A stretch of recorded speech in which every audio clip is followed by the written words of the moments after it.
All right, we are live.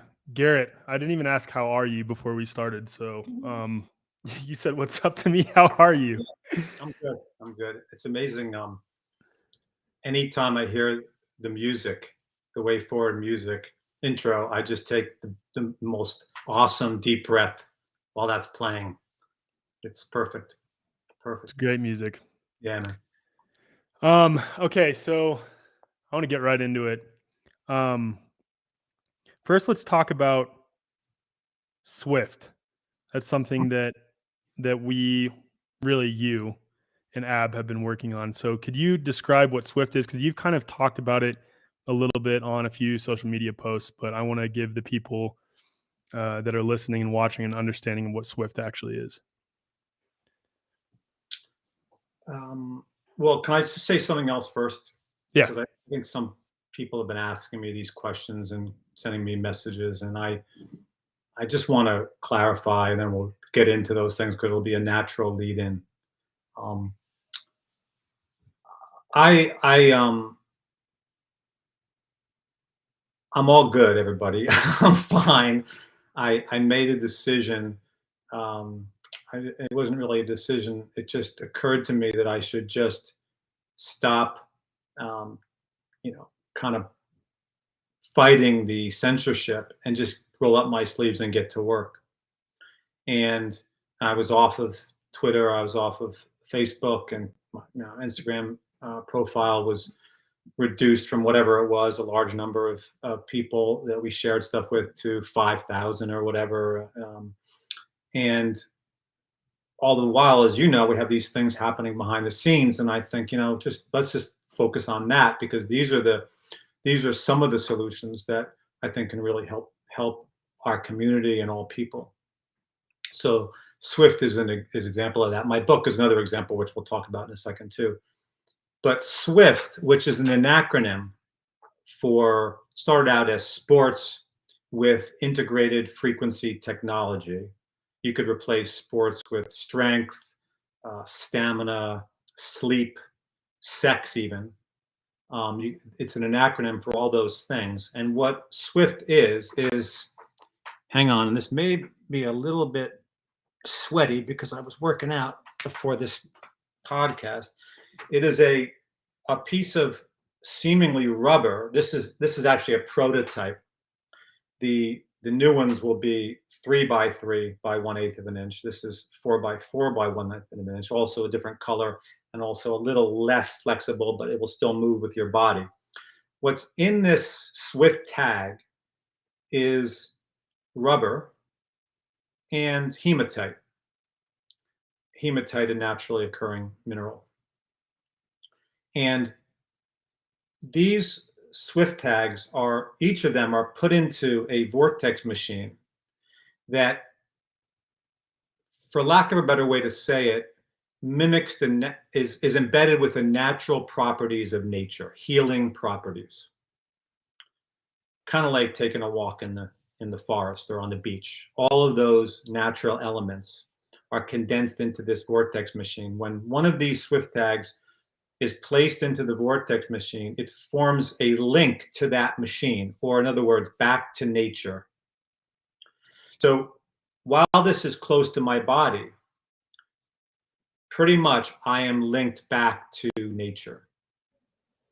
Now, as opposed to um, many of these devices that some of us have, and I'm not saying they're not valuable, I think they are valuable, that are shields for our toxic environment.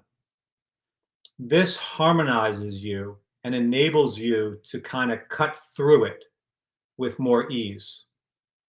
So it harmonizes you and allows your body to operate as if many of those toxins, such as radiation, telecom radiation, weren't present.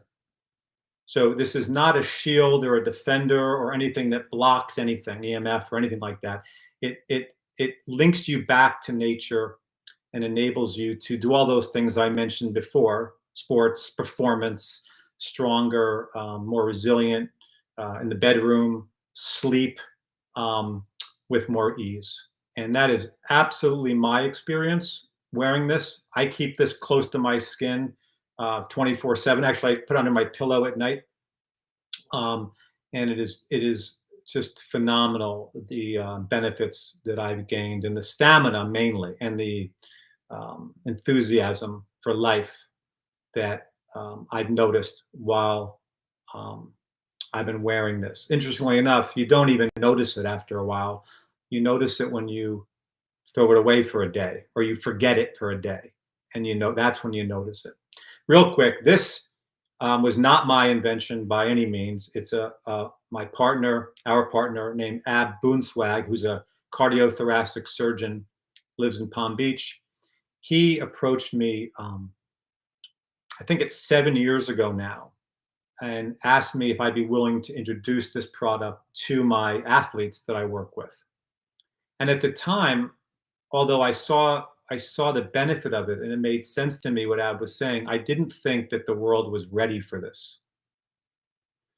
So I was working at a golf tournament, I don't know, like a year ago, and I realized, I think that the world's ready for this. I noticed at this professional tournament all the cell towers, the temporary 5G towers that had been brought in, and I just shaking my head, thinking, you know what? And then talking to players, they start to notice it, and they start to kind of clue into how that's harming them and their performance. And that's when we decided to ramp up SwiftTag as a full-fledged company. Our first drop of products will be about this time next month, and yeah, we're excited to see what the response will be. Can you describe a little bit more in detail how the Vortex machine works? Because correct me if I'm wrong. From my understanding, essentially what happens is the measured frequencies that are coming off of some natural herbs, plants, trees, and things like that in nature are then taken and essentially imbued upon or embedded into the Swift tag itself through the Vortex machine so that the Swift tag is now the carrier of those same frequencies. Right. That's exactly right. That's exactly what it is. So, or you could describe it as I did. It's linking you back to those frequencies, linking you to nature. Yes, that's exactly how it works. It's a proprietary machine that Ab created. He actually created this machine because he was looking years ago because he was looking for an alternative way for his patients to heal after surgery. He was frustrated by the pharma model, and and this is a brilliant guy and a cool guy who went to Princeton, um, played tennis at Princeton, understands the body, understands performance, and and then became a cardiothoracic surgeon. And again, he was looking for a way for his patients to heal quicker and heal better. He was looking for a way for him to feel better on his feet all day in surgery. And that's how this was created. It had nothing to do with sport or any of the other S's that I mentioned before. So he's been kind of keeping this under his hat for years. Um, but in the 7 years that I've known Ab, um, I've introduced him to people who were dying of cancer and who were really sick and suffering, and I've put them in contact with each other, and he's helped. I mean, I'm just a small part of that, but he's helped millions of people, I would say, with his technology that he came up with, and we're just excited to be able to get it out to the public, and it's going to be relatively cheap. Each Swift tag is going to be, as of now, $95. You don't have to get them recharged. They're good for the life of the product. And we're once we get a read on how the public responds to the Swift tag, we have other products, as you know, in the pipeline: necklaces, bracelets, even what we're calling now Swift rocks that you can put in your garden, and it will enhance plant growth. So for those of us who are growing our own food and all that stuff, it will help in that respect immensely, immensely. You've had a few of the professional golfers that you work with wear the Swift tag while they're playing. Can you talk to me about some of their experience wearing the Swift tag? Yes, golfers and hockey players. We had that for the last 7 years, but it's kind of gotten a little bit more intense over the past year. The international President's Cup team was introduced to the Swift tag and used them. Not all the players, Some of them, thumb their nose up on it, but that's just the way it goes. Hockey players throughout the National Hockey League that I've worked with that were willing to try it have been using it. Um, and what we find is that um, the responses are across the board. Some people are sleeping much better. Some people are calmer. Some people are more passionate. Um, all of them, not one has had anything negative to say. So it's I love the random message, like say a player I'm working with has a good day on the golf course or on the ice, and I wake up to a text message like Swift tag exclamation exclamation. It's been fun. I've also seen some of these athletes have Aura rings or they wear the Whoop device, which we won't have to get into now. I'm not actually not a really big fan of these devices, but they use them to track um, their heart rate and their sleep cycle and all this stuff. And some of the metrics have been coming back amazingly well, specifically around sleep. So we find that deep sleep is enhanced when you put the Swift tag under your pillow at night. And coming off of the episode I just did with Eileen McCusick, I got to say, like 3 years ago, 2 years ago, I would have been pretty skeptical of something like this. But having talked with Eileen and so many other people like Eileen talking about how our body literally is emitting a frequency and we have a human biofield, an aura, if you will, that is impacted by other frequencies. When you are bringing in harmonizing frequencies into your field, that is going to positively impact your biofield and make you perform better, sleep better, feel better. And the one thing that I'll say about this is, and I think you would agree with this, Garrett, is this is not necessarily a replacement for like getting rid of the 5G, right? Like you still want to minimize the effects of 5G, right? Or other harmful frequencies. 100%. I wouldn't get a 5G phone if my life depended on it, nor would I put my whatever G phone I have, which I don't even know. I would never put it on my ear, and I would never wear earbuds. And I'm very cautious about how I operate the phone. Yes. Yeah. It's just like the understanding that, I mean, like I'm sitting in front of a computer right now, right? And I have lights shining on me right now. There are the way that we live in the modern age is so disconnected from nature. So anything that we can do while still using these tools effectively, like Garrett and I having this conversation right now, to bring us back to a more natural state, a natural frequency, a harmonization in our body, it makes sense. So that's essentially what the Swift tag is. It's helped bring you back into harmony. It's interesting. People ask me about the hematite, and they say the hematite on its own is very healing, as many other of these products and minerals and herbs in nature would be. Just to walk in them. I'm not talking about eating them or consuming them. That's a whole different discussion. But so the way I relate, I kind of describe it is that it's almost like we're going back where we can appreciate and benefit from those minerals and those elements of nature as we would have 100 years ago. It sounds kind of romantic, but it's definitely my experience, and it's the experience of people that have used the Swift tag, and it's definitely Ab's experience with his patients. So frankly, the guy is such an earnest, great guy. You've gotten to know him. A terrific surgeon. He and human being. Like I just wanted to help him get this thing out there because and with my contacts in the performance world, I thought he was right because he approached me years ago. So I thought, you know what, I think it's time, and I think it's time. And we've been, it's take a lot of time to develop a product. I had no idea. I've been in the speaking and writing business for 30 years. To develop a product is a whole new experience for me. Many frustrations, and I just want to get it just right.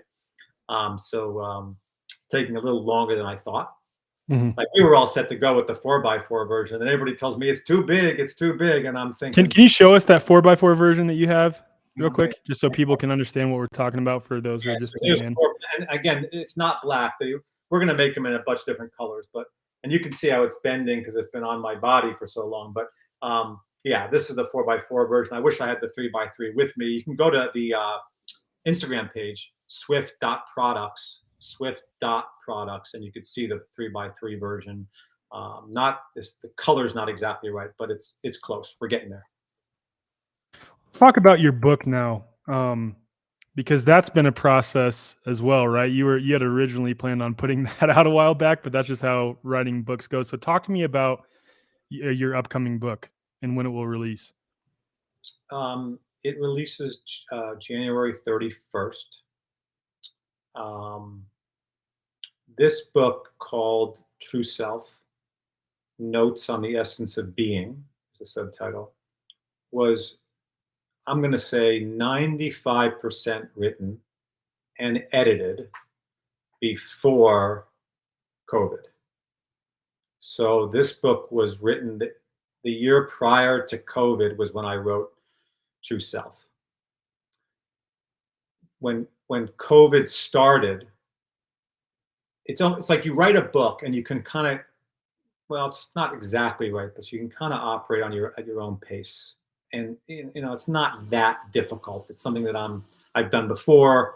Um, it doesn't really doesn't pose a problem to me, and I kind of operate at my own pace. When you edit a book and then you're part of the team that puts the book together for publication, that's a very cumbersome process. It sounds like it should be the opposite, but it's not my experience. Just getting the editing just right, getting the format just right, getting the book to look just right, feel just right, all these details, the cover, the flaps, the whole thing. And when COVID hit, I felt that I could not serve two masters. I felt like Mhm. I had to put the book on hold because there's no way I'm going to put everything into this book right now with this happening in the world. Yeah. And I thought my voice was important. So I just, much to the publisher's chagrin, I put the book on hold. Mhm. And um, so then about 6 months ago, we came back to the book. And I didn't change much, if everybody's wondering. I thought about it. I thought about talking about COVID. I thought about it very hard. There is some mention of it in the book, but there is not much. And here's why.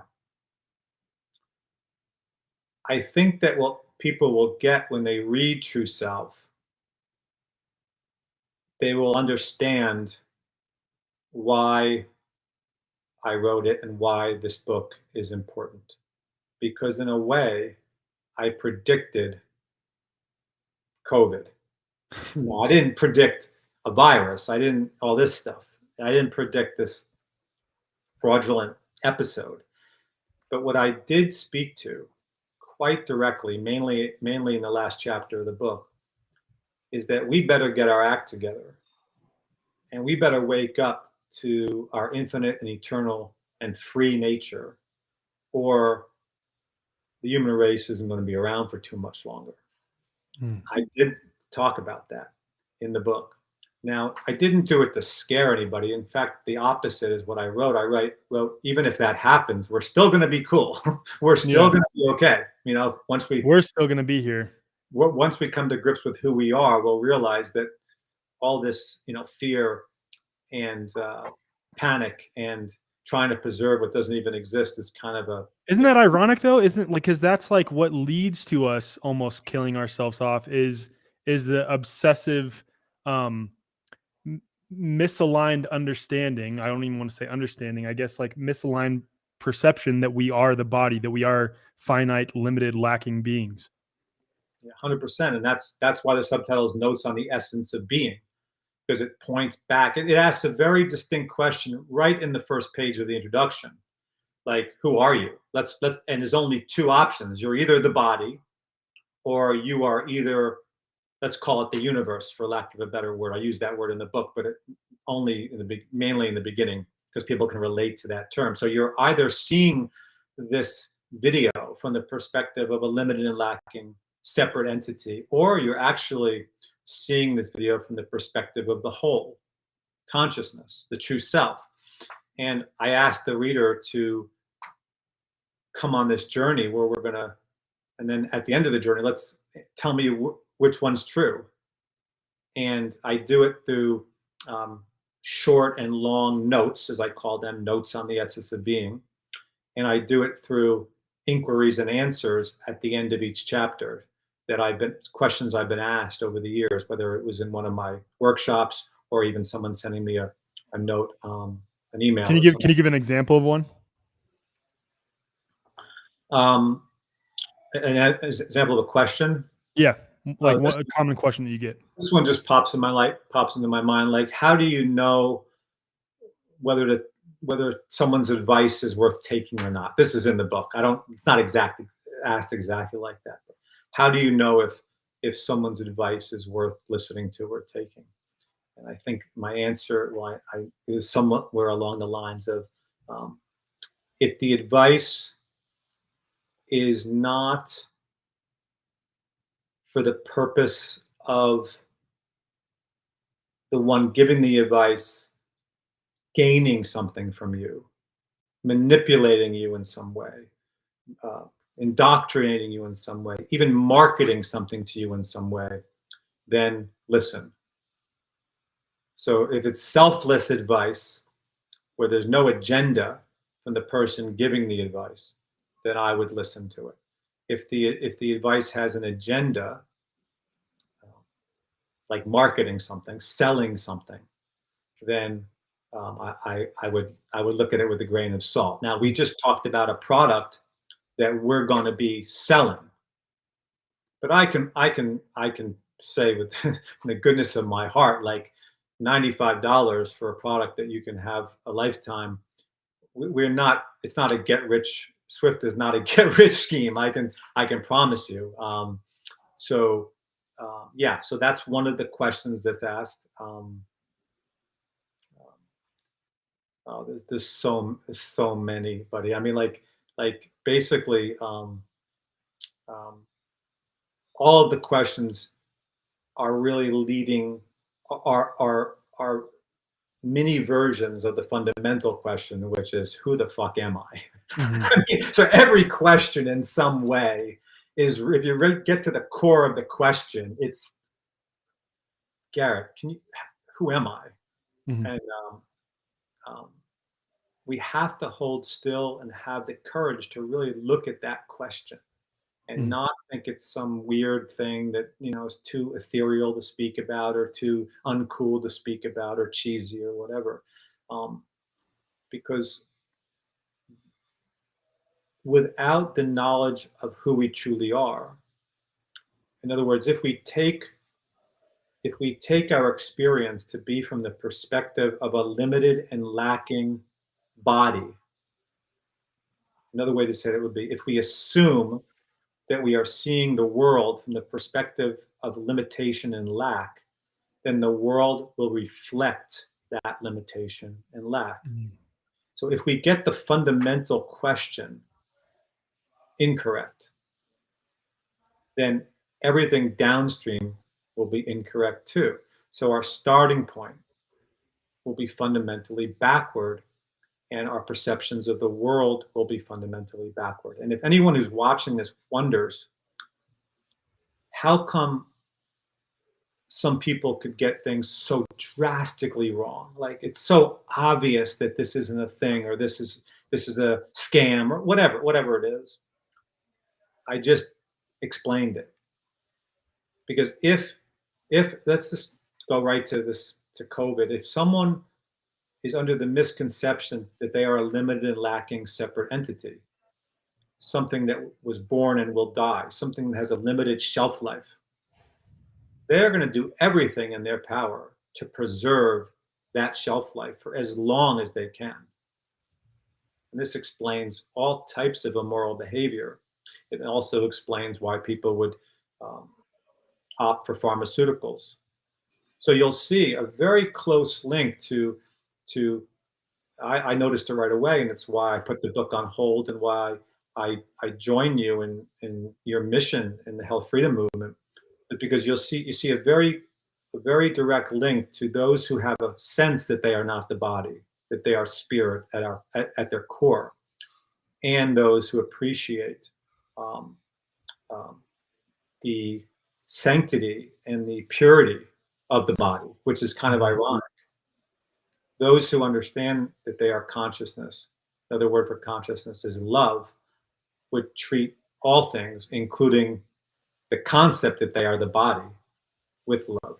So to me, understanding the true self has been the blessing of my lifetime, so to speak, because with that understanding has led me to a life of health.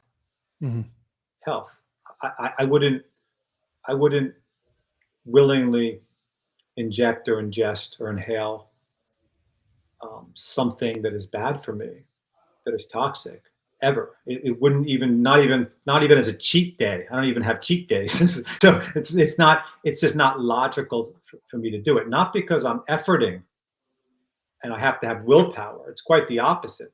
It's quite easy once you come to grips with who you truly are. And I'm not perfect. Like I have other areas where I have some blind spots. I'm fortunate that But health is. isn't that a part of being immersed in the illusion is that all of us have blind spots, and I think it's like the willingness to recognize that we do have blind spots, which is allows us to be a better reflection of the true self. Yes, we are. It's how it will look is we each have our own blind spots, conditioning Mhm. based on the circumstances of our lives, our own traumas, Mhm. our own indoctrination. So we're all going to be, it's kind of like around that.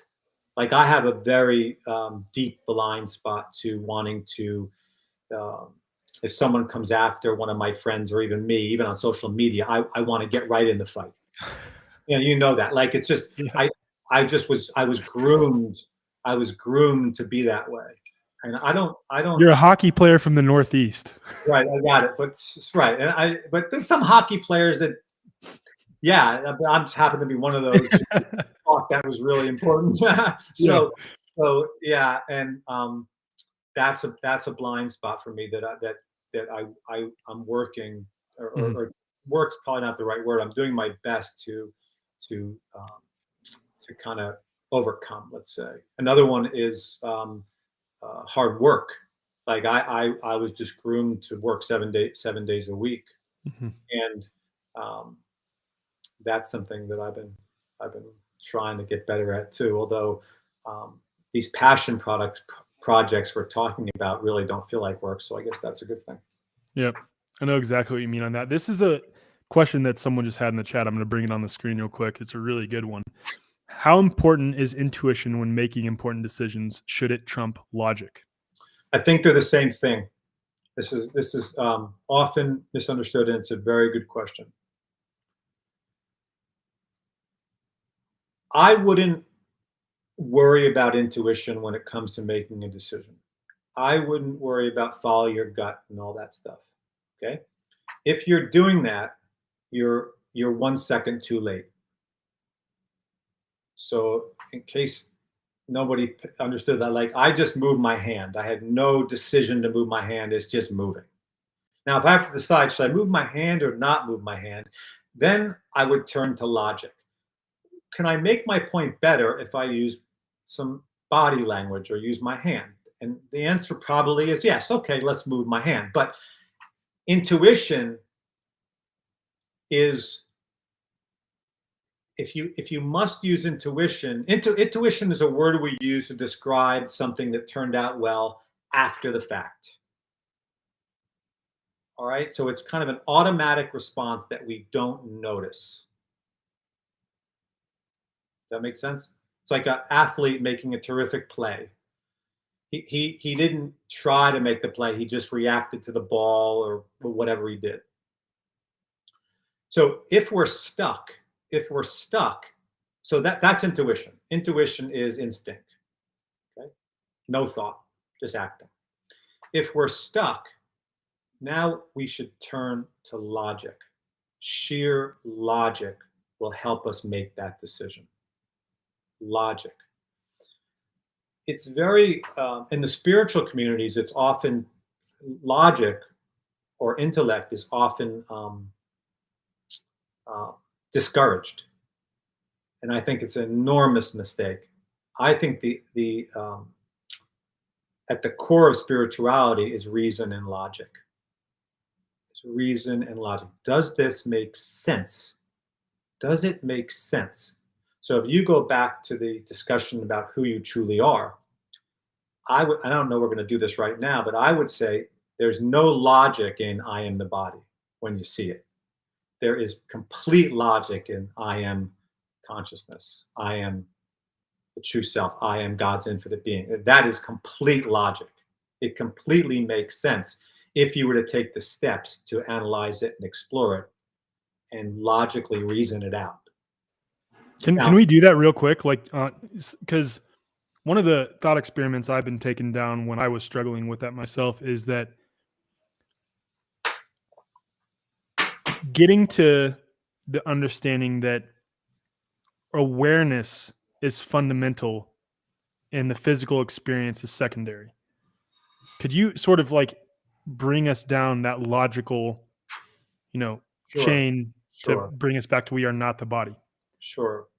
So, so I'm going to go through this as if this would be a little bit longer discussion if I was doing it in front of an audience with one. Probably I would choose someone from the audience or I'd be asked this, and I'd use them as a foil, as Tom Cowan likes to say. But I would I would ask people to ask themselves, has anything ever been found that they know of in their experience outside of what we're going to call the universe? And the answer to that question is I'm just invariably no. Okay, invariably no. So no object has ever been found outside of the universe. Okay, makes sense? Okay. So if all objects rise and fall within this infinite and eternal space we are now calling the universe, that would then mean that all objects are one with the universe. You can't have one without the other. Okay. It would also mean, can you guys hear the dog barking? My A dog's little bit. It's okay though. the danger of being home. So um, it would also mean, and just hang with me, everyone, on this. If all objects can only appear and disappear or rise and fall within this universe, that all objects have to be made of the universe also. Okay, it's like all whirlpools in the sea are made of the sea. They can't jump outside of the sea. They must be made of the sea. So all objects, complete logic, using logic, must be made of the universe. This hand is made of the universe. This jar is made of the universe. The water in the jar is made of the universe. These glasses, all of it. Okay, it's all the universe. Okay. So then that begs the question: who are you? Because you can't be a body at your core. The whirlpool in the sea is not a whirlpool at its core, it's the sea at its core. So you must be the universe. You simply, if it's all the universe and these shapes arise and dissolve, they morph, they're modulations, vibrations that are constantly changing or appearing and disappearing. You can't be that. So because what you know is you've always been here. You're here. That's your experience. So who are you? You cannot be the body, the separate entity you've been taught yourself to be. You must be the universe or consciousness. It's just that simple. These objects arise and dissolve. Have you ever arose and dissolved? No, your experience is you've always been here. So you have to be, if it's all the universe, you have to be the universe. And more poignantly, all things are arising and dissolving, not at a distance from you, but within you, Mhm. made of you, known by you. Now, once we shut up about that for 5 minutes, people are going to go back into that's fucking ridiculous. Like, how could I not be this body? Mhm. And I would say, I would do it again and again. Go through the exploration. Ask yourself, is it possible? And ask yourself, from whose perspective, from what perspective are you seeing the world? And you will come back to time and time again that you are seeing the world from the perspective of the universe, the whole consciousness, not a limited and lacking separate entity that comes and goes within the universe. We've got the whole shooting match backwards, and logic tells us we do. Conditioning, programming tells us we don't. Now you can say, well, the powers that be want us limited and lacking, want to keep us small. And I don't disagree with that necessarily, but that's only because they don't know who they are. And they're doing their best to try to prop themselves up when they're the fucking universe in the first place. You don't need to be propped up. So, um, yeah, I don't know if that makes sense. And we No, did it that relatively makes total sense. quickly, but yes. Let's touch on that for a second. The powers that shouldn't be. Um,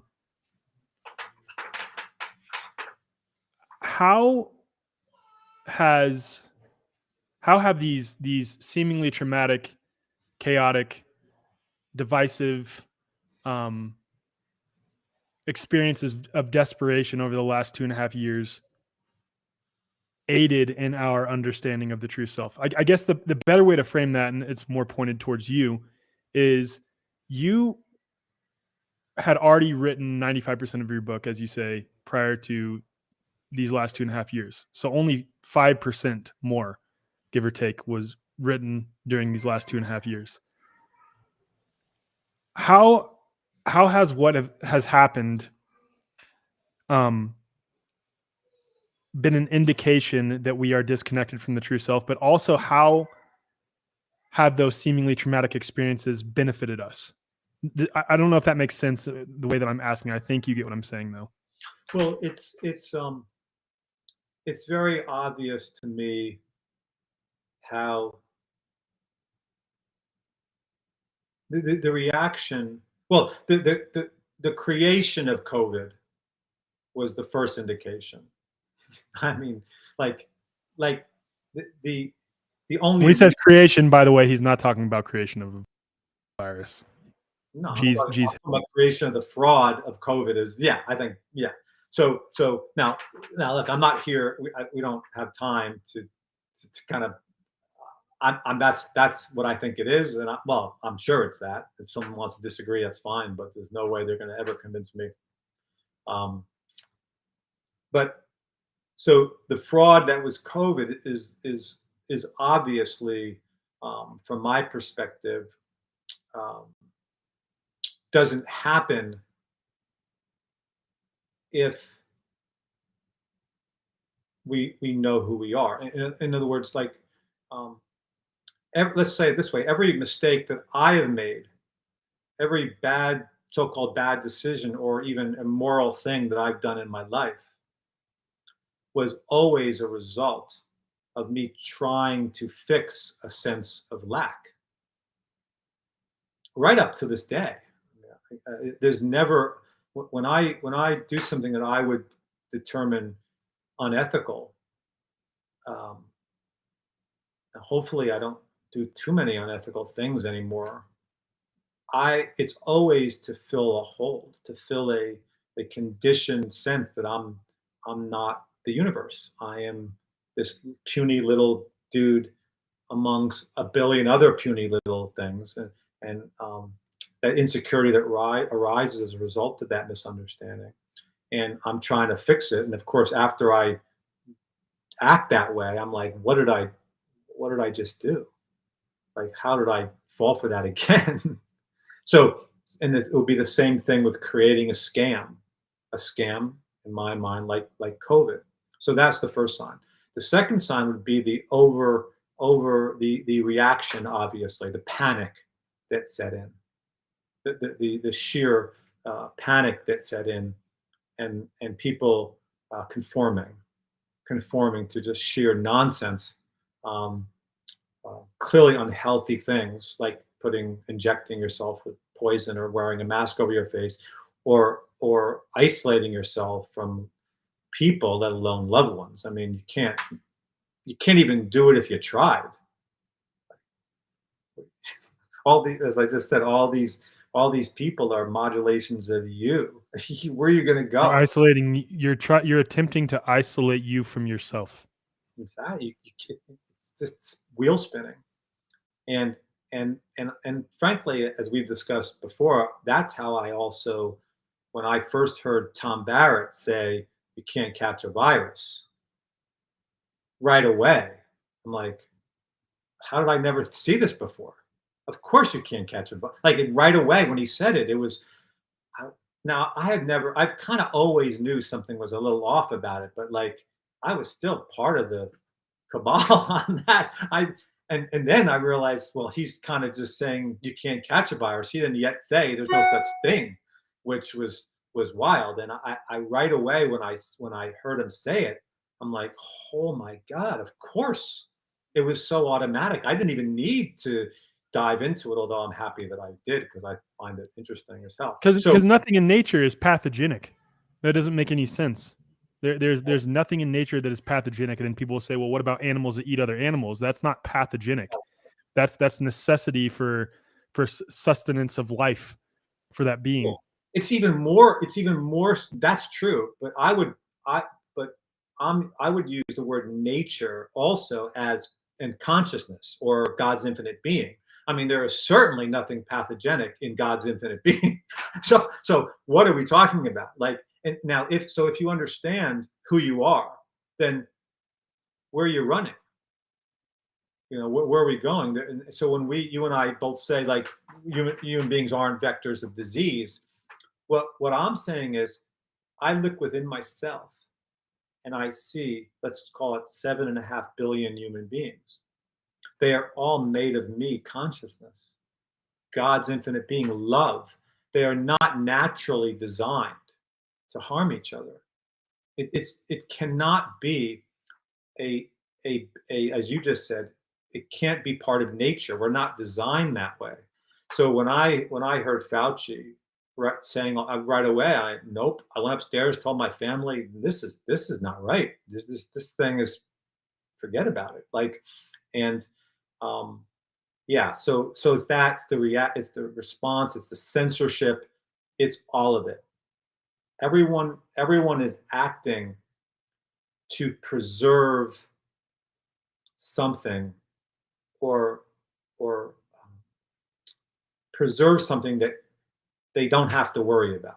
Or and if that doesn't make sense to people, what will make sense is they're not sure they have to worry about it. So we're all trying to not die, and no one's died. And no one knows if that's bad or good, even if it's something that even happens, which I would argue doesn't happen. But I mean, and that's not to say I haven't seen people die. Can we talk about that for a second though? Like when it comes to the individual's experience of both birth and death. I don't want to go off on an insane tangent here, but People you've insane. To brought me people, through you've brought me through this exercise before, and it's helpful with understanding life and death. well, in my opinion, um, we should live our so-called lives based on our direct experience. So I would say to you, have you been born? Were you born? Do you have experience of being born? And the obvious answer to everyone who's listening, including you, would be no. You'll say I can't remember it. But the fact is, were you born?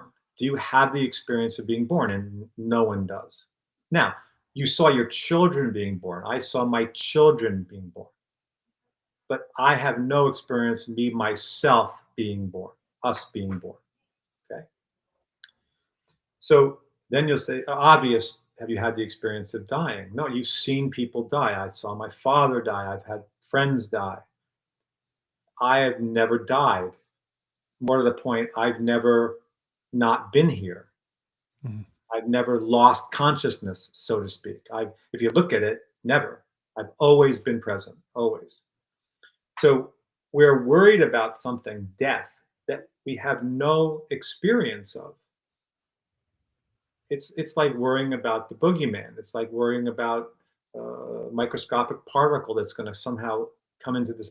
I have no experience of any of this, yet we somehow are programmed to worry about these things, and it's illogical. And we do it at the expense of living and loving all out, Mhm. all out, and it's a shame. And the last 2 years are really an indication of this.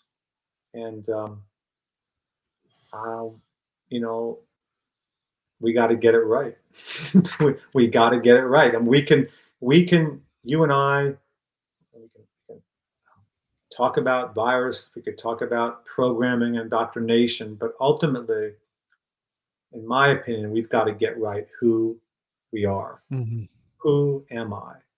Who we are, and even in our movement, so to speak, I I'm concerned about things of like personal people pushing personal responsibility, or even being a sovereign being, which I sovereign being, as long as it's consciousness, not the body, fine. But I think we mix that up. We mix personal responsibility up as if it's a good thing. I don't think it is. Personal choice, even. I think these kind of things get a little bit into I am the body, and I think that the health freedom movement would really serve the world if they got away from that.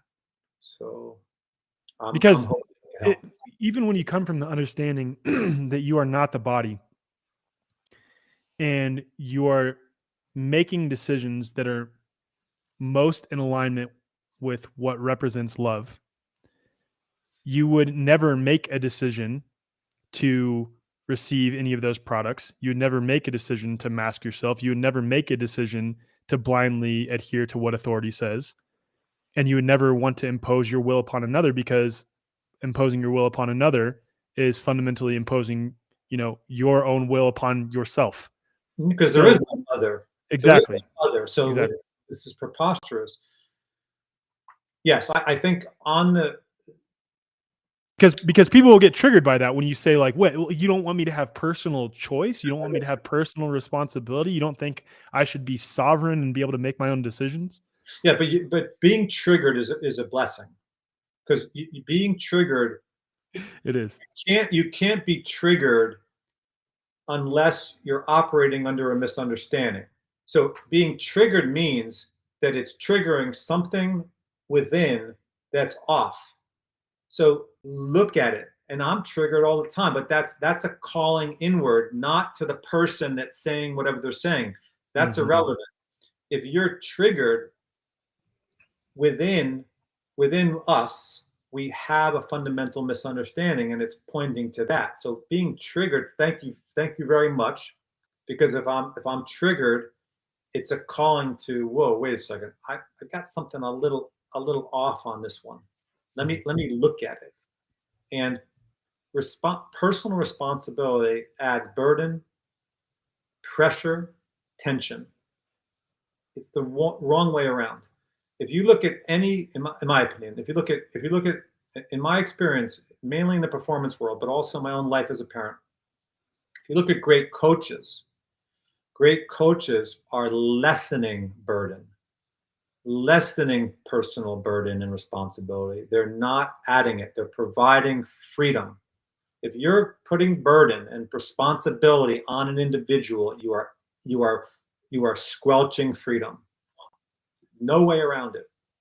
No way around it. Freedom is who we are. A personal self is who we are not. They'll never line up.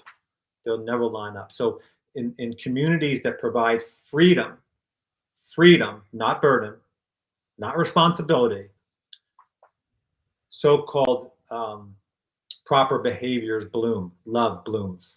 Mhm. When you add the burden, you increase tension and you add pressure, and people get like this. They get tense and they personalize shit, and now we've got Can I conflict. can I share a good example of this actually when it comes to parenting specifically?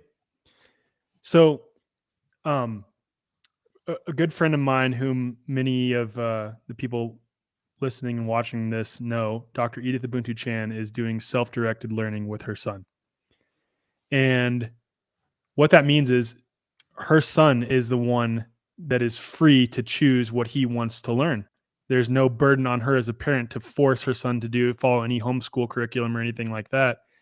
And what she has found by just letting go of that so-called personal responsibility to teach her child, her 7-year-old son just graduated from 5th grade math and is moving on to 6th grade math now as a 7-year-old, naturally, because he's naturally inclined to want to do math.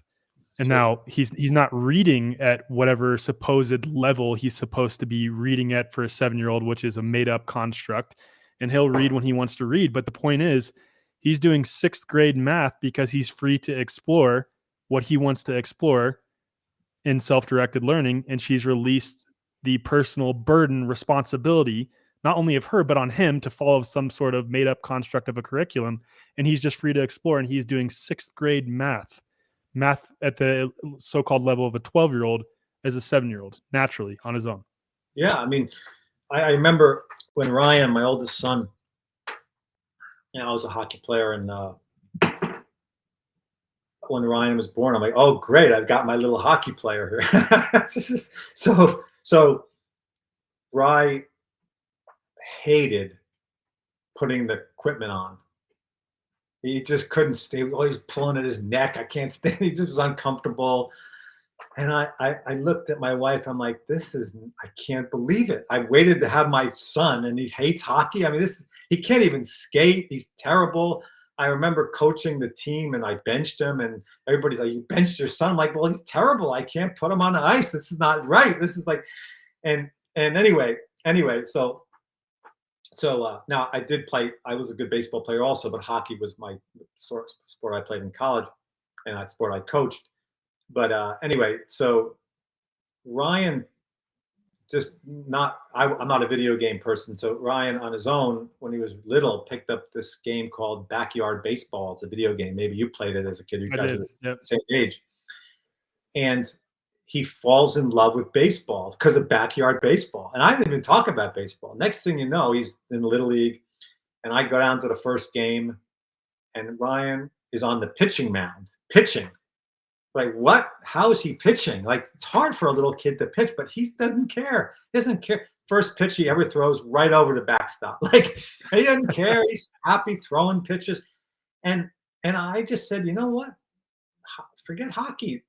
Let's see where this goes. And it was all on his own. Like, I didn't even, and he becomes a college pitcher, like, gets a scholarship to pitch in college. He's a terrific player, high school player, college player. Now he's a college pitching coach. Mhm. Like, he's gonna be a head coach someday. Like, what? How did this even happen? All because, like Edith, I just stayed out of his way. I Mhm. stayed out of his way, and I supported him. That's not to say there weren't moments where I may have gotten in there or whatever, but for the most part, I supported him. We supported him and let him roll with it. And it was luckily I had that initial control thing going on with my first kid, but with Jackson and Chelsea, who are obviously Ryan's brother and sister, I kind of saw that what was done to me actually as a player wasn't going to happen with them. So um, yeah, we've got to you can't provide freedom and the burden of personal responsibility at the same time. I'm sorry, it's just virtually impossible, and it will send mixed signals to our children and to anybody and to our community. Know who you are. Know who you are first. Know that your very nature is infinite and eternal. And then go from there. Go from there. Um, in a community, in a home, in a school, wherever, of I am infinite, eternal, I am free. Productive behaviors will naturally ensue. No rules, no government, none of it. None of it. They will naturally ensue. And I think our society has got this so backward that it's almost going to require an experiment to show how ridiculous the idea that rules, mandates, government, a heavy hand, so to speak, authority are necessary. Even in our community, we have some people who think in some areas they're necessary. So for example, we think that it's necessary that the government gets involved with a women's right to choose or whatever. Okay, Mhm. or the government gets involved with gun ownership or whatever. What? Wait a second. It's the no matter what the no matter what the topic is, you will never ever find peace, love, and harmony by being told what to do. It's not who you are. You are free. Your very core is free. It, it's it's illogical, Yep. asinine. And I've seen it in sport teams. I've seen it. I brought this paradigm to the world of sport years ago, and people thought I was nuts saying you need no rules, not less rules. Give your team no rules and see what Mhm. happens. And people said, you are going to open up a can of worms. These kids, these players are going to behave horribly. But what we found is it was quite the opposite. Mhm. You stay out of their way, they're going to figure it out for the so-called greater good. It's Ki Another parenting example of this, and a little thought experiment. What is a more effective parenting tool? Saying no because I said so, or saying, "Hey, buddy, we probably don't want to do this. Do you understand why?" Like taking that lollipop from your sister, that was her lollipop, and letting them wrestle with the moral implications of that situation rather than forcing them into what you believe to be a moral position. That is essentially what government does. It takes what the majority, whether we're a democracy or a republic, doesn't matter. It's still mob rules. What the majority perceives to be a moral position. And of course, we know based on these last 2.5 years, the majority is oftentimes severely misled I don't think it's often. I think the majority is every always time. Exactly. So taking what the majority believes to be a moral position and then imposing that upon the rest of society in various aspects and saying you must do it this way. And then that creates a situation where people are then conflating their own moral position with what the authorities say, not having to wrestle with their own morality. Now they're conflating laws, acts, statutes for morality, and they're completely misaligned. They are immoral. They're fundamentally immoral. You can't force people into moral position. They have to be able to wrestle with that on their own. And overwhelmingly, when they're able to wrestle with it on their own, when they have the freedom to wrestle with those things, they will choose the moral position. well. I think if you to regress 1 second about the example of your son and a lollipop, I think that you may even find in your discussion with him that he has an interesting reason for taking it in the first place. Like you don't even know what really went Good. down there or what his thought process was. Maybe there's something going on there that we don't even give ourselves the chance to kind of investigate and realize, whoa, wait a second, he did that because he didn't want his sister to eat crap, or he did this because who knows what it would be. I don't know, but I'm just saying. So I think that's important to look at also. But more to the point, I think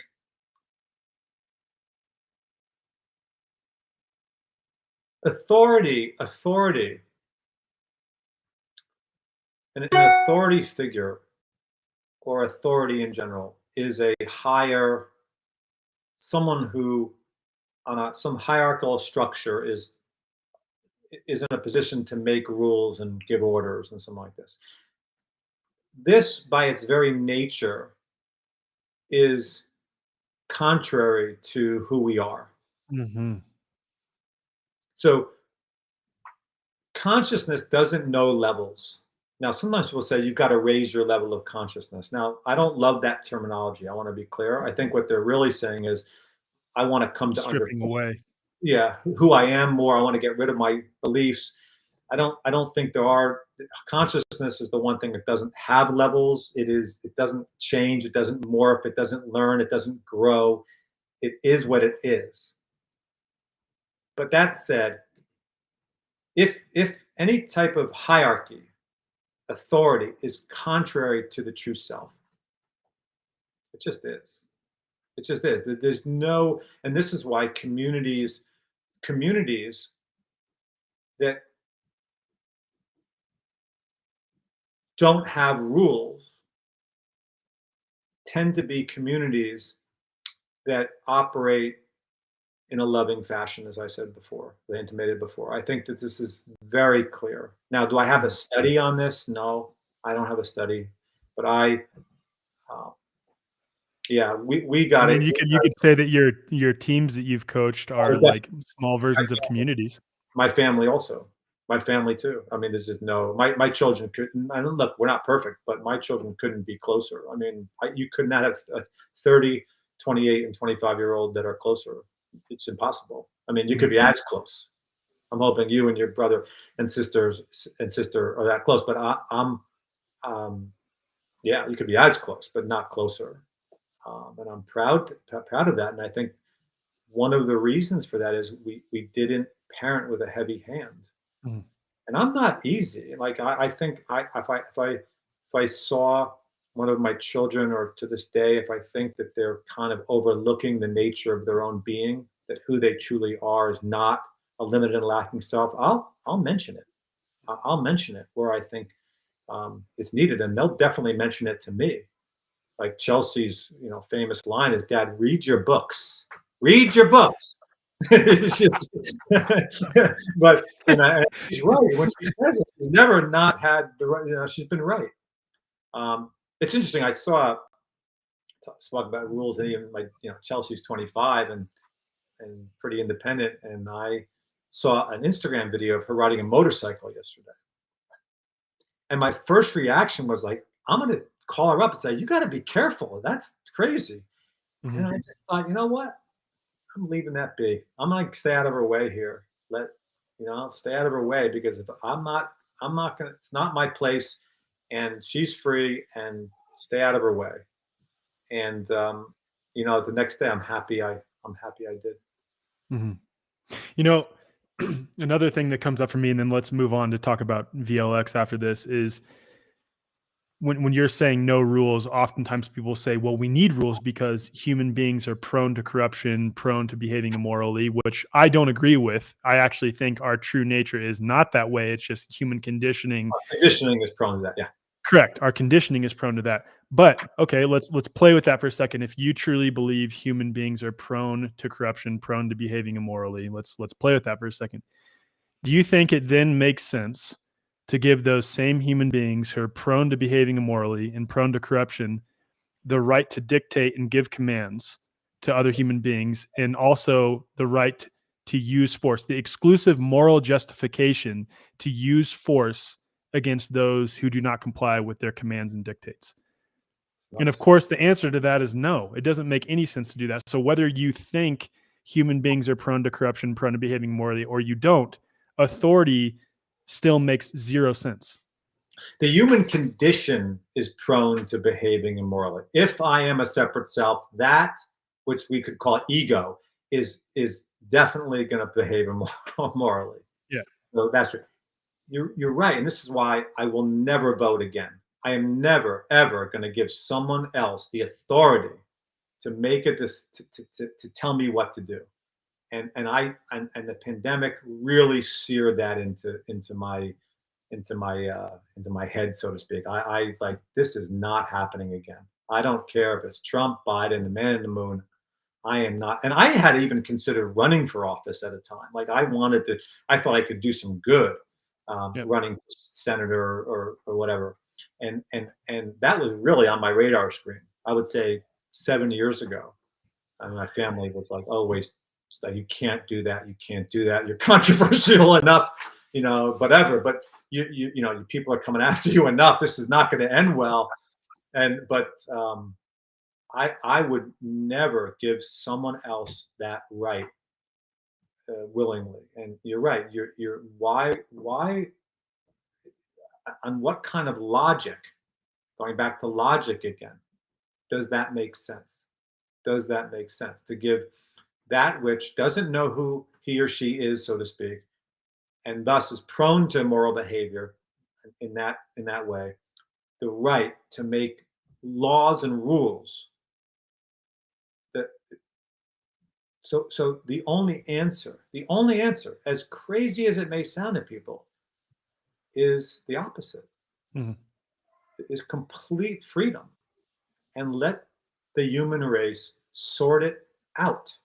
Mhm. Now, will they sort it out? If that was to happen tomorrow, would they sort it out in my lifetime? Nah, No way. no In chance. the transition to that point, while people are working through their own Also, conditioning is gonna be it would be a lot. It would be it'd be a lot to deal with. It would. all hell's gonna break loose. But what, Yep. what, what I am positive would emerge is a society of equality Mhm. and of harmony. And you will see the opposite of people breaking into stores and looting. Yep. You will see the opposite of schools needing security guards with guns. You will see the opposite of people aborting babies. It'll be the opposite. Mhm. Love would bloom, Yep. and People would have to individually sort through their own misperceptions of lack when given that freedom, and once that is done, it's like, "Wow, I have no lack." That's what it would look like right. afterwards. But what we would then need is that those. It's not a hierarchy because great teachers never put themselves on a pedestal. Leaders, True just teachers leaders. don't. But you would need leaders again who don't put themselves on a pedestal because that's No. not leadership. Who are then reminding these communities of the true self. So Yes. it's just like Ramana Maharsh, just like Jesus. This is what Yep. they were there for. I mean, that's the whole point. So right now, it's so backward. We have those who crave public office and attention and leadership positions who are just wrapped in the personal, Yeah. and they've even made it a business. Whereas a true leader is reminding others that do unto others as you would have them do unto you was Jesus's way of reminding people that there are no others. He was an awesome coach, so to speak. So we would have leaders like that, um, and and a true leader does not ask people to follow him or her. By the way, that's Mm-mm. that's not how they operate. So Points them back to themselves. All right, we've talked about this enough now, gone on like 100 different tangents. Let's talk about VLX now. yeah, VLX. So I've been working on 3 projects. Not the way forward, I'm really not working that hard. I'm just here to support you in any way I can, and Katie and Aspen, you guys got that terrifically under control. Um, Swift, for the book, and now VLX. We've covered all of them. So no one really knows about VLX just yet. And I have to be careful. I can't stand this idea because there are some NDAs and all that stuff going on with this thing we're doing, but I'm going to clue people in. VLX was created by a brilliant woman in the UK. Her name is Jackie Bryant.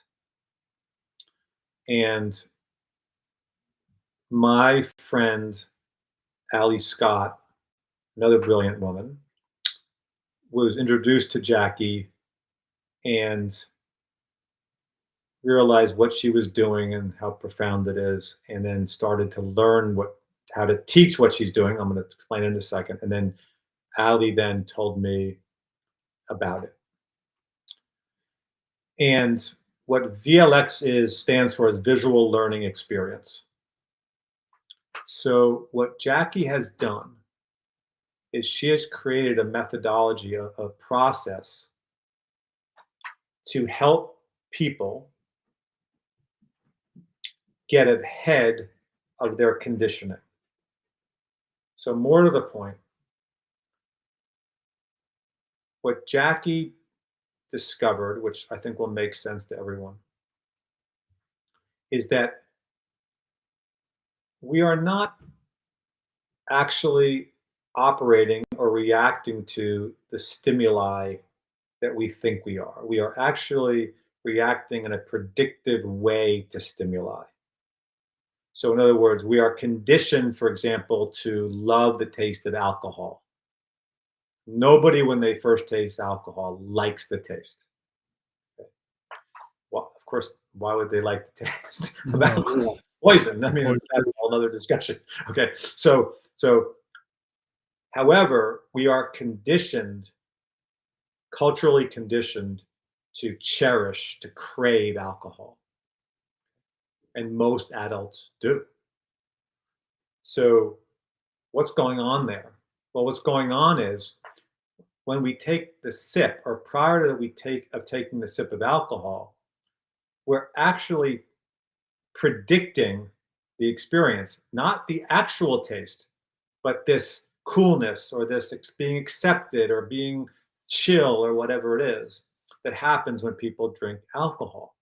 So we actually don't taste the poison. We have a different experience based on this culturally conditioned prediction. And this goes for everything. And again, COVID is a very clear example of that. So we are actually predicting, our responses are predictions. They're not true instinctual responses, going back to that word that was used in the question that was asked before. So what Jackie noticed was she was trying to help her children, her sons, write better cursive. And I'm not going to get into the whole process of how we do this, but she developed a method where she could help them get away from this. Men aren't supposed to have nice handwriting, beautiful Mhm. handwriting, Yeah. and write cleanly. And it worked. And then she started to teach this to um, Parkinson's victims, and people who had severe traumas, and even what we call long COVID taste and smell issues now, and with great success. So when Ali told me about this, and if Ali tells me about something, it's worth me looking, because she's, as I said, brilliant woman. Um, I was intrigued right away, because my whole life has been about helping people to get ahead of their conditioning, kind of break down and shed, if you will, our conditioned beliefs on our way back home to the true self. So I saw Jackie's methodology as a way to really help that along. And I flew to the UK. I spent a weekend with Jackie, and I was like, "Holy shit, this is really something." And then, so we had been. This is 8 months ago, and we've been working on putting VLX North America together. We were just in Florida 2 weekends ago. The whole team, Jackie came over, and we are going to break this out in the world of golf and sport. We had some pro golfers, tour players working on VLX, and they were blown away by it. And yeah, I'm sorry. I know it sounds vague, and I want to tell everyone like how this is going to work, and I want to show everyone, but that's coming. I promise. All I could tell you is, you're part of the team, and we're working to bring this out. This um, what we also call the new science of learning, to help people get ahead of their predictions, their afflictions, their addictions, and out of their suffering. And I'm really psyched about this. I can't tell you. And again, I didn't create this. It's like, just like Swift, Ab created it. Jackie is the brains, with Ali's help. But I'm happy that I learned about it, and I'm happy they're letting me and our team do it here. Because I think we could really do some cool things. It's fascinating. I had conversation with Eileen McCusick talking about biofield tuning in the human biofield, Melissa Sell talking about German new medicine. And what this reminds me of in talking about VLX as well is that we are so immersed into the illusion, even for those that are aware, and we have to constantly remind ourselves to come back to center and realize that we are not the body, because we're so immersed in that illusion. And things like VLX, biofield tuning, German new medicine, um, even talking about Swift. It's that the mind literally creates the body. Consciousness creates the body, not the other way around. It's the mind creating matter and not the other way around. And then when we I don't want to say reprogram, but when we deal with the mind, when we help resolve or dissolve the conditioning of the mind, we can heal the body. And that's how things like VLX or German new medicine or biofield tuning are helping people who have Parkinson's disease, or are helping people who have, in many cases, cancer, and helping to dissolve that and bring ourselves back into a state of homeostasis, because it is the mind that is creating the body. And we're now dealing with the mind. Yeah, the mind and as a synonym for consciousness in this Yes. case. Yeah.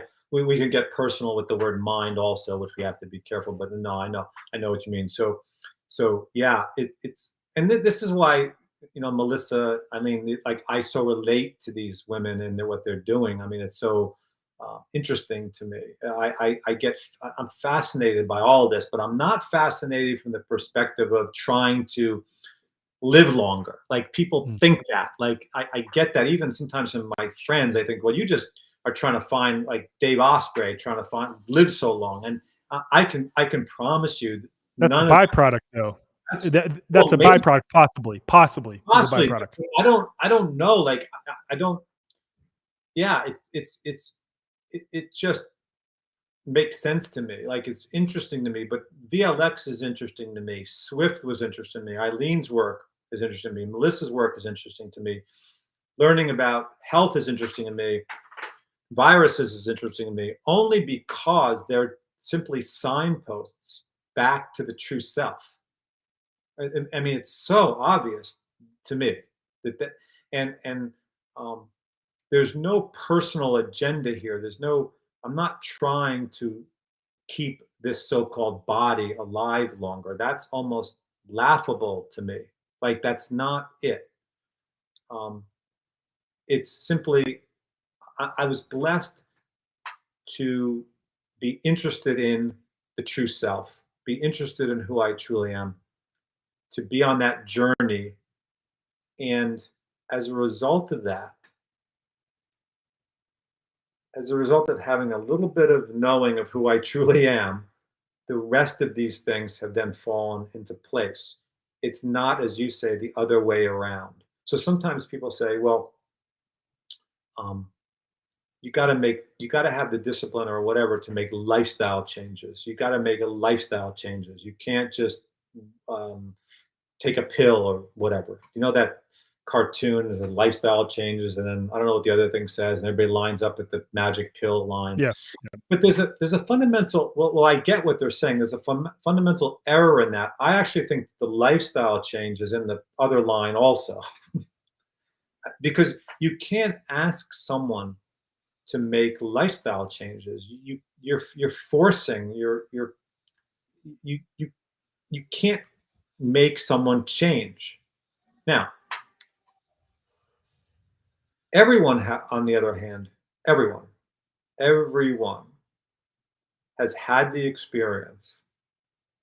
I'm just going to paint a picture here. It could play out in a different way for people, but has had the experience of laying in their bed, even if when they were 6 years old, if not now, and kind of looking up at the ceiling, or if they were outside at the stars and wondering, like, who the fuck am I? Like, is this life? Like, is this all there is?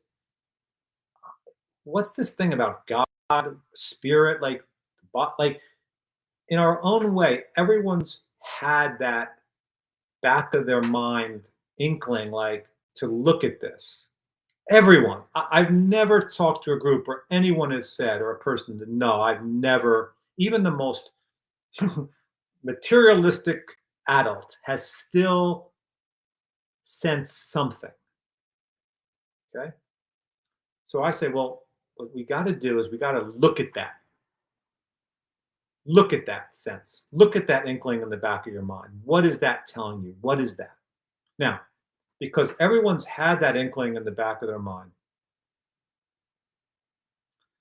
reading the comment. Yeah, that's true. The if we explore that and we come to dissolve some of this conditioning telling us that we're the limited, lacking, separate entity we've been trained to be, even just a little bit, that we will then institute lifestyle changes to the degree that we recognize that we're not the body. Exactly. Mhm. Exactly. So now, okay, wow, automatically, I'm no longer interested in drinking Coca-Cola. What? How did that happen? That's crazy. I love Coca-Cola. Okay, good. Let's keep. Let's not now try to eliminate cookies. No, no, no, no, no. That's not the next step. The next step is let's keep examining who you truly are. Let's keep examining your conditioning, your beliefs, blah blah blah. Let's break them down. Keep going. Keep going. Keep going. Keep going. Keep going until you arrive at that which cannot be broken down. And now you're home. And what you'll then find, I'm not saying we're there yet, because we're not, we'll never be there, but you'll then find that these so-called lifestyle changes start happening intuitively, back to that Mhm. again, without you even noticing it, without you even noticing it. You're acting nicer, you're acting better, you're not in my case, it showed up in my diet, it showed up in my exercise too, and how I stop chasing money, all these kind of things. And that wasn't because I tried any of that. It's just they're all byproducts of self exploration. And I think we've got that. And I see this in a lot of. I was just listening to Paul Saladino's podcast when I was in the gym this morning. I think he's a terrific guy, and I think a lot of the stuff he says makes sense. But what I think is missing, he's trying to get people to recognize that the carnivore diet is ancestry, is the right diet, and plants are this or that. I'm not going to discuss that. I'm happy to have been introduced to him because I think he's a brilliant guy and a good guy. But what's missing, and it's not just Paul, for sure, it's not just Paul. He's not missing. We're all missing what I just said. That we have to first know ourselves. Mm. Ramana Maharshi said, your greatest gift to the universe will be knowing of who you truly are. We have to do that first. We cannot force feed people information when they're jammed up with information in the first place. Even if the Mhm. information is good, even if the information is right, even if it's a perfect study or whatever, the reason people are so jammed up is they're overloaded with information. So you give them more. It doesn't matter whether it's Yeah. good or bad. It's just, well, we've got to strip it away and get back home. And from there, as I said, the right lifestyle changes, the right behavioral changes, changes in your marriage, friendships, whatever, will then fall into place relatively effortlessly. Mhm.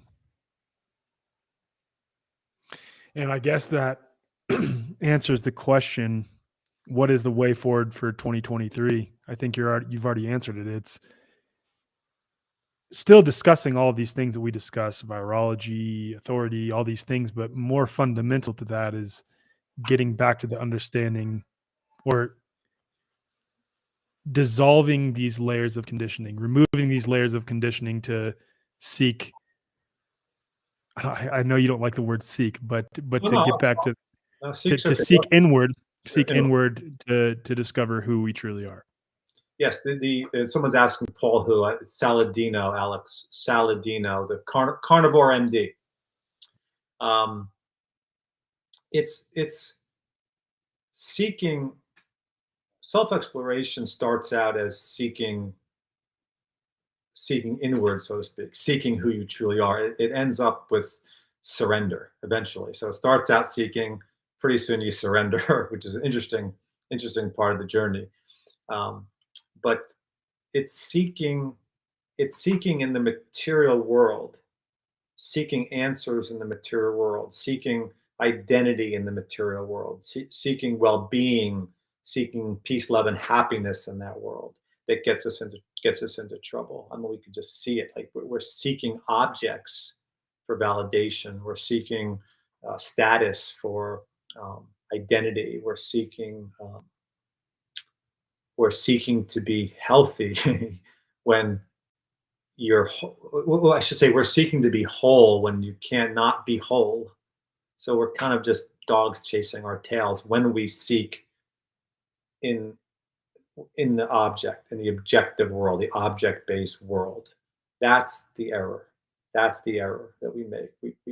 We need to turn around and come inward, so to speak, head for home. I don't think that um, um, obviously being entrepreneurial or starting businesses is wrong. I think that where it would get in trouble is if you're seeking to find yourself in that business. If you're expressing yourself through that business, through that marriage, through that activity, through that sport, whatever it is, through the arts, then that's wonderful. So it's when you're seeking yourself in it as opposed to expressing yourself through it where we get into trouble. These things that we've mentioned today, Garrett, what have you been up to? Like, what's the way forward? Okay, well, I've been doing this book. I've been Swift. I've been helping you with the way forward to the extent that I can. And then VLX. None of these things I sought. They all just fell right in my lap, which is hilarious. Like how did these? I didn't ever think I'd be a writer. This is my third book. I wrote 4 books actually. One I just threw in the garbage after it was done. But so it's 3 books. VLX, Way Forward, Swift. None of these things they all just came out of thin air, like literally out of thin air. Like Ali tells me about VLX, and then my first reaction was, okay, that's cool. It's just another thing. And then she keeps telling me, like, come on, G, you got to look at this. Like, and she's saying, Have you okay, read The Surrender Experiment by Michael Singer? no, You're Michael. describing The Surrender Experiment. Yeah, That's yeah, what you're yeah. describing. So these things start to fall in your lap, just like a lovely marriage or friendships that just happen, and you're like, what? Where did you come from? Mm. So I would suggest the way forward is if I could just wish anything for everyone who's listening, like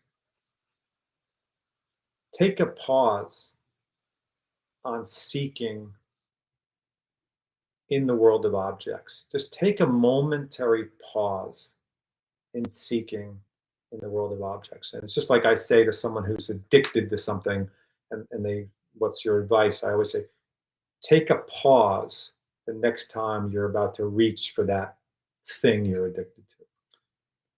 Take a pause. We're all addicted, by the way, to seeking in the object world, so it applies to everyone. Take a momentary pause and allow that compulsion to be welcomed back into the universe. And that's what the pause is for. It sounds kind of simple, but it will work. I promise.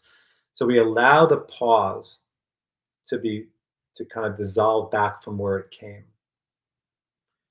And all of a sudden you see, oh my God, like, thank God I didn't reach for that thing. Now you've just eliminated that compulsion. This is the process through which we could break down and then shed, so to speak, as on the way back home. And I always say, like, it's funny. I was picked up from in the airport, and I got into the car and I could smell that the guy smoked. So I said, "You smoke?" He says, "Yeah, I've been trying to hack it. I've been using this device, that device, this device." So, well, none of that's going to work, man. Like, it's just not going to work. It can't. You're going to come right back to that, or you're going to go to something else, because that's all these coping strategies do. You just get addicted to something else, or you end up losing weight and then getting it back. It happens every time. So I just told him about, like, next time it happens, give yourself a pause, and then if the compulsion's still there, just smoke. Don't make it a bad thing. Like, you can't make yourself bad for doing it. We all have addictions. It's not just you. So I said, here's my phone number. I want you to go through this experiment for a month, and then I want to know how you're doing. I want to know how it's going. So he sends me a text message. Says, I haven't smoked in 2 weeks. And I'm thinking, you've got to be kidding me. It's like, thank you, thank you, thank you, thank you. And I'm thinking, oh, is this for real? Like I almost didn't, it was so quickly. We had, it was almost, I was almost home when I finally had the nerve to ask him because like the smoke was, the smell of the car was Mhm. getting to me. So anyway, what I'm suggesting is we all do that in our own lives. Let's not, if we're compelled to seek, whether it's fame, fortune, one-upping someone else, criticizing someone else, whatever, on social media or something, whatever, um, reaching for that drug, um, pharmaceutical or recreational drink, um, whatever it may be, take a pause and allow the mind to fold inward to heart, mind into heart, not mind chasing. And as we do this, it it will bring us back and back and back and back closer to home. So um, it's kind of like I remember speaking to Aspen about this. We were talking, and I think the way forward is the way back. It sounds crazy. Like I said it to you, like the way forward is the way back. Mhm. You got to get back, and I think that you'll find that um, if you can just hang in there, these so-called productive behaviors and lifestyle changes will happen intuitively, automatically, with very little effort. Perfect way to end it. We have a lot that we're working on with the way forward too that we'll share here soon. Specifically with regards to source, and I'll probably do a whole Of course. entire episode on that to discuss the vision and what we're working on, and then we'll also have a tool where you can find people near you, which will be a part of source as well. And um, I'll record an entire separate episode on that. As I said, this Yeah, was awesome. We went on like 100 different tangents, but they're all related because it's all the same thing. It's all just a discussion on turning back inward and all these things we're working on together. VLX, Swift, the way forward itself, source. It's helping to guide people back home, back to source and if itself. anyone listen, like, I'm around, so you got and I you don't be strangers, like, just send me a note. We can, handle it through text or whatever, or hop on the phone. Just, yeah, just don't be strangers, guys. It's a love you all, and I'm just happy to be working hard, so to speak, although it doesn't really feel like work most of the time, to bring some of these products um, to our community and the world. And I think you guys are going to be really excited by it. And as far as my book is concerned, I'll say one more thing. You're not going to find it on Amazon. What I'm going to do is we're going to do here is we're going to set up a Shopify site. And this is another thing my publisher was thrilled with, but I'm just gonna, yeah. So, or just call me and I'll send you a book. Like, so every book, not that people care about this, is going to be a signed copy of the book because we're going to do it out of our own office warehouse. We're going to do our own shipping. Um, so that's where you'll find the book. So just keep an eye out. I'll let people know um, when that's ready to go, but it should be around January 31st, as I said. Awesome. All Thanks, right, G. Love you. This is an awesome conversation. Thanks everyone for tuning in. love you too, kid. Talk soon. See you, everybody.